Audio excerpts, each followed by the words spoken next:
The Los Angeles Lakers have delivered a significant and surprising medical update ahead of their upcoming road matchup against the Atlanta Hawks, and it centers around one of the franchise's most important rising stars. Austin Reaves, who had opened the season in spectacular form, will officially miss his third straight game due to a lingering right groin strain. The update comes via Lakers reporter Mike Trudell, who confirmed that the Oklahoma-born guard is still not ready to return to action. This development arrives at a critical moment. Reaves had been nothing short of sensational to start the year. Over his first 7 healthy games, he wasn't just good, he was elite. He averaged 31.1 points per game on excellent 489, 303, or 448, 903 shooting splits, while adding 9.3 assists, 5.1 rebounds, and 1.4 steals per game. Those numbers positioned him among the most productive two-way guards in the league in the early stretch of the season, and it wasn't simply the stats, it was the composure,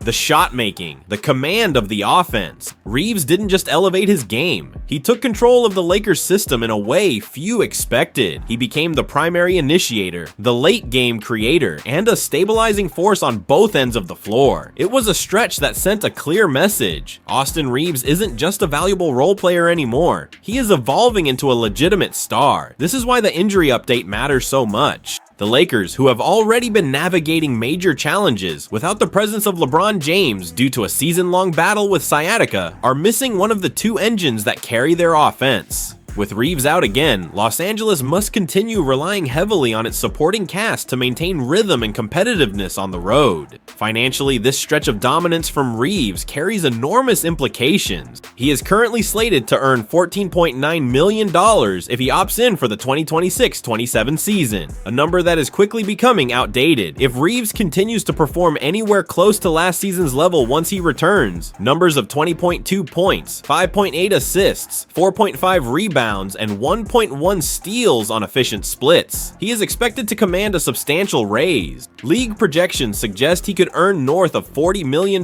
per year in free agency should he decline his option next summer. By proving he can scale his production into star territory, Reaves is positioning himself as one of the most valuable guards on the market. This season has showcased undeniable growth in his skill set. He has become a more assertive scorer, a sharper playmaker, a more confident free throw shooter, and a primary creator capable of orchestrating an offense under pressure. He has embraced late game responsibilities, showing maturity and poise that usually belongs to veteran all-stars. Even when LeBron James, now 40 years old, returns from the sciatica issue that has sidelined him all season, Reaves has established himself as more than just a complimentary player. He has demonstrated year-to-year development, earned trust in the locker room, and proven he can carry the offensive load when needed. These are foundational qualities for a franchise guard, and that's exactly how he is starting to be viewed inside the organization. And then there is the long-term picture.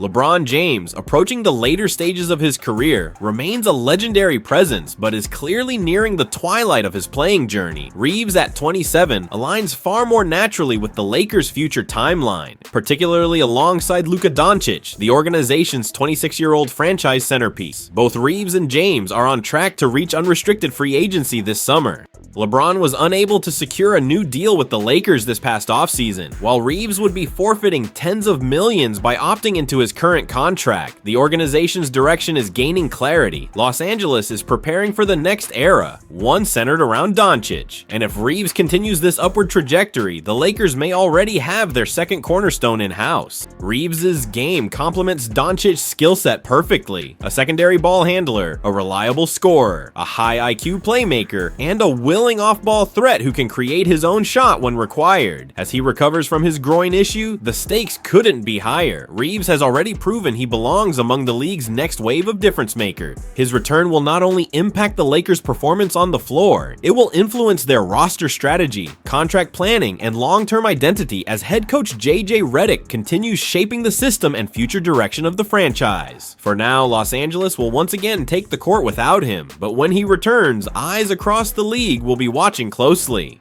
Because this isn't just about one player coming back from injury, it's about the continued rise of a guard who is rapidly redefining his value, his role, and his place in the future of the Lakers franchise.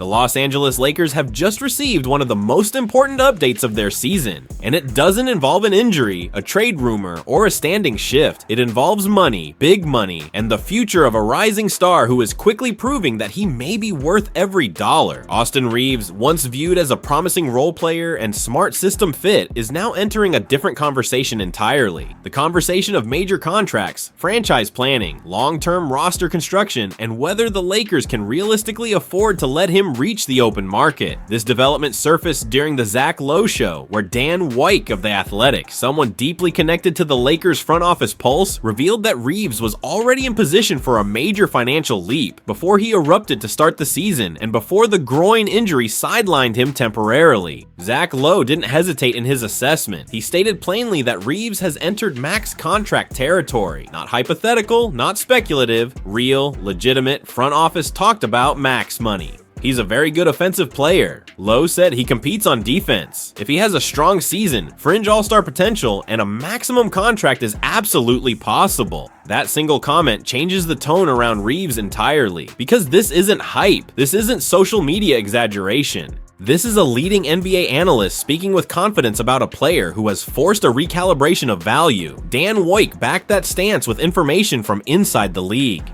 It's absolutely possible, White said. Teams believe that if he performs, offers north of $40 million per season will be there. His max number from another team starts around $42 million, and that is where this story shifts from individual success to franchise philosophy. Because the Lakers are not operating in a vacuum, they are juggling veteran stars, title pressure, cap maneuvering, and draft flexibility. At this moment, the Lakers can only trade one future first-round pick, their 2031 selection. When the 2026 NBA draft arrives, that number increases to 3. Those picks have been part of countless speculative conversations. And yes, Austin Reaves was in some of those talks. Quiet ones, hypothetical ones, but they happened. Now, that door looks nearly sealed shut. Lowe laid it out clearly. Reaves and one first-round pick doesn't get me what I need to win a championship, he said. And he fits Luka Doncic's timeline perfectly. If I'm the Lakers, I don't want to get older. This is almost a philosophical point. The Lakers, often associated with veteran stars and championship-ready moves, may now be looking at a younger core forming in real time. Luka Doncic at 26, Reaves at 27, both hitting their prime. Both shaping the future more than the past. And then comes the production, numbers that turn speculation into certainty. Through 7 healthy games and a 7-2 start, Reaves delivered elite high-efficiency star output, 31.1 points per game, nearly 49% shooting, over 34% from deep, more than 90% at the line, 9+ assists, 5 rebounds, a steal and a half. Those are not nice progression numbers. Those are, this player just changed the direction of the franchise numbers. Those are, we must reevaluate everything numbers. WK pointed out that Luka Doncic's best Dallas seasons came when he had elite secondary creators, Kyrie Irving and Jalen Brunson. Reaves is slotting into that same role, and he's doing it in Los Angeles under bright lights, under the leadership of JJ Redick, with expectations as heavy as any in sports. And make no mistake, Luka Doncic is delivering at an all-time level as well. In 4 healthy games, 41.3 points, 11 rebounds, 8.3 assists, historic efficiency, complete offensive control, MVP level dominance, 2 players, matching timelines, complementary styles, one entering superstardom, the other already there. And suddenly, this isn't simply about Reaves' payday, it is about the Lakers' future identity. Austin Reaves is no longer just a supporting piece, no longer just a crafty scorer or opportunistic playmaker. He has stepped into a role that demands attention, investment, and confidence from the franchise. And now the Lakers must confront a fundamental question. Are they ready to pay like he is part of the core? Are they willing to align their future around Luka Doncic and Reaves, not just preserve the past of aging legends? Because the price is rising, the performance is undeniable, the market is watching, and the Lakers know it. Players like Austin Reaves do not come around often. When they do, you don't trade them. You don't gamble on finding another one. You build with them. Austin Reaves isn't waiting for validation anymore. He's earning it every night, every possession, every shot. And the league is preparing for a bidding war the Lakers cannot afford to lose.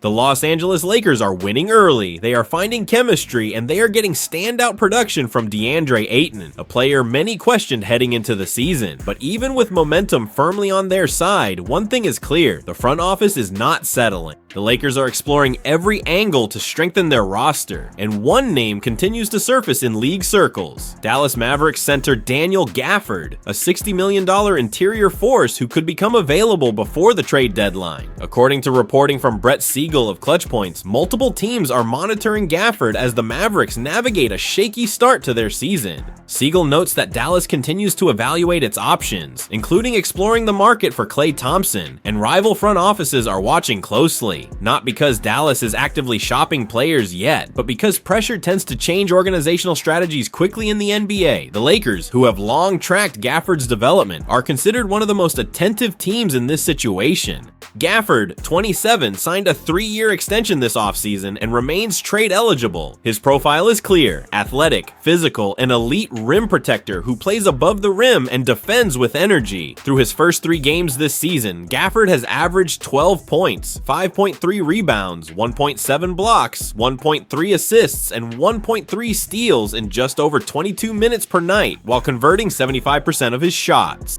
His most recent performance: 15 points, 8 boards, 2 blocks, and 2 steals in 25 efficient minutes, demonstrates why front offices view him as a valuable asset. This interest from Los Angeles is not a sudden development. As Siegel reports, the Lakers have admired Gafford's game since last season, and that raises a compelling scenario: a February reunion between Luka Doncic and Gafford, but this time in Los Angeles. Such a move would once again highlight the complicated history between these franchises, following the blockbuster deal that sent Luka Doncic to the Lakers and former Lakers star Anthony Davis to Dallas, a trade that has yet to bring the success the Mavericks hoped for. While trade speculation builds, Ayton continues to rewrite his narrative in Los Angeles. At just $8.1 million this season, he has been one of the most cost-effective contributors across the league. Ayton is averaging 17.5 points, 8.4 rebounds, 1.3 blocks, and shooting nearly 66% from the floor. Beyond the box score, he has delivered consistent rim protection, finishing ability, and stability in the pick and roll. His connection with guards Austin Reaves and Luka Doncic has become a reliable offensive weapon, and his presence has helped anchor the defense during stretches when key stars have been unavailable, including 40-year-old LeBron James. Ayton credits head coach JJ Redick for the culture shift, beginning in training camp, where standards and expectations were clearly defined. According to Ayton, Redick emphasized accountability, pace, and professionalism. That approach has carried over into the season, shaping the Lakers' identity with discipline and urgency. Ayton has been particularly impressive in recent marquee matchups. Back-to-back 20-point, 10-rebound games, one against his former franchise in Portland and another against the Victor Wembanyama-led San Antonio Spurs, showcase not only his physical dominance but also his maturity and focus. These performances fueled a 5-game winning streak and helped the Lakers navigate early season injuries to LeBron James, Doncic, and Reaves. But success on the court does not eliminate strategic decisions off it. Ayton holds a player option for next season, and if he maintains this level of performance, he could explore unrestricted free agency for a significant raise. That possibility shapes the Lakers' long-term calculus. Adding a player like Gafford would provide financial and roster flexibility, securing depth at the center position and protecting the franchise from unexpected offseason developments. There is also the competitive landscape to consider. The Western Conference remains stacked with size, athleticism, and interior talent. Teams like Denver, Oklahoma City, Minnesota, and San Antonio all present matchup challenges in the paint. In an environment where rim pressure, lob threats, and defensive anchors are increasingly valuable, having multiple reliable bigs is not a luxury, it's a strategic necessity. So as the season advances, the Lakers front office faces a calculated balancing act. Ayton has rapidly positioned himself as a core piece of this roster, efficient, productive, and bought into the system. At the same time, the potential to add another impact center like Gafford offers security, depth, and long-term planning advantages. With the trade deadline months away and roster value still shifting, the Lakers are doing what every contending team should, staying aggressive, staying alert, and preparing for every scenario. For now, the formula is working. Los Angeles is winning, Ayton is thriving, and the supporting cast is stepping up when needed. But as history has shown, championships are not only decided on the court, they are built with foresight, bold decisions, and timing, and the Lakers, once again, are positioning themselves to act the moment the right opportunity arrives.